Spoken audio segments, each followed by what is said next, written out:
Alright, let's look at the answer. So we were solving problem number 17 under valuation of shares. This problem contains all the three methods, method, also known as intrinsic value method.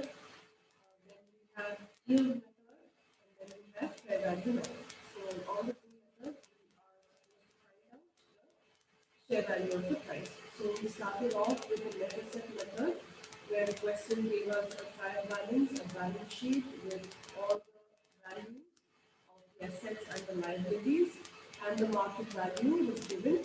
So here, like you are aware, we're supposed to consider assets at the market value only. Net asset method is usually used when we are assuming that the company is going to wind up. Alright, in such a case, the company is going to sell off all its assets and pay off its liabilities. So we have to consider the assets at market value. So here we have a simple regular format to calculate. We have the market value of assets, land and building at 240, plant and machinery at 120, goodwill at 160, patents and trademark at 20, stock at 48. Debtors, we have a working note, okay, so that is nothing but debtors given to you, 88, and then the bad debts were 8,000. So 80,000 is my final debtors value, alright, and then bank 52,000. So my total of assets is 7,20,000. Then we are supposed to reduce the liabilities. Sundry creditors at 1,28,000. Income tax reserve at 60,000. So you have to pay your creditors, you have to pay your income tax. So these two are our liabilities. Alright. So then the net assets available to shareholders is 5,23,000.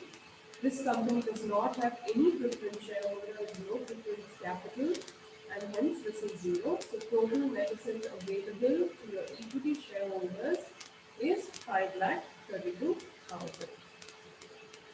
Now, how do we calculate the value of share under net asset method? So the intrinsic value of share per share is equal to net assets available to equity shareholders divided by number of equity shares. So in the question we have 2,000 equity shares. Well, the question tells us that there are issued, subscribed and paid up 2,000 shares, alright, so worth of 2 lakh capital.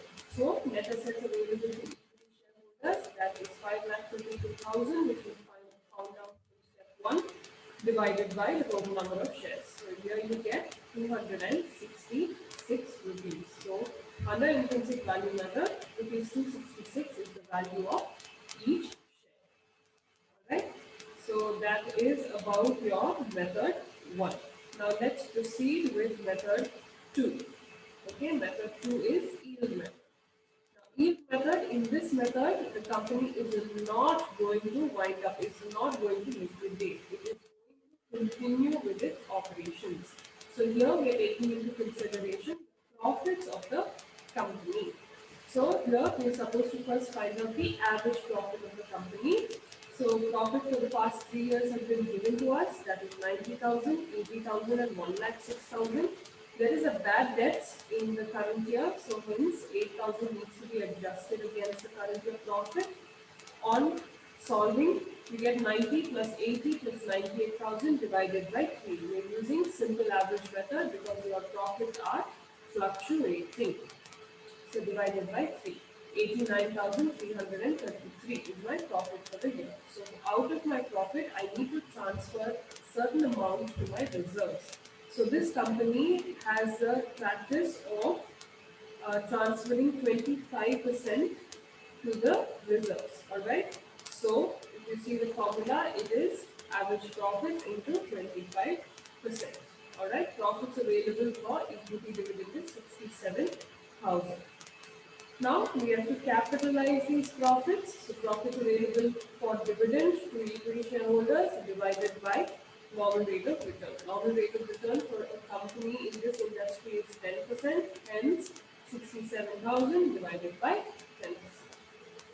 Now we come to calculation of market value per share. Alright, so the formula is Capitalized profits divided by number of equity shares. So our capitalized profit is 6,70,000 divided by 2,000 shares, and there we get 335 per share. Alright, so this is how we calculate under yield method. Now the third method that we're going to look at here is your fair value method. Fair value method is one of the most simplest methods. It is nothing but the value you get out of your intrinsic value method plus the value that you get from your yield method divided by 2. So here intrinsic method is 266, market value method is 335 divided by 2 is equal to 300.50. So under your fair value method, it is 300.50. Alright. So this was one such problem where all the three methods are being discussed.